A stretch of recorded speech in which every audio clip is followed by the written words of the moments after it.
ஒரு 5 மைல் தூரம் ஓட போறோம்.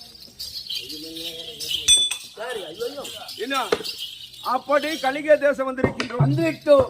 இது சுயவரமாயப்பட்டது இருக்கின்றது. ஆமா.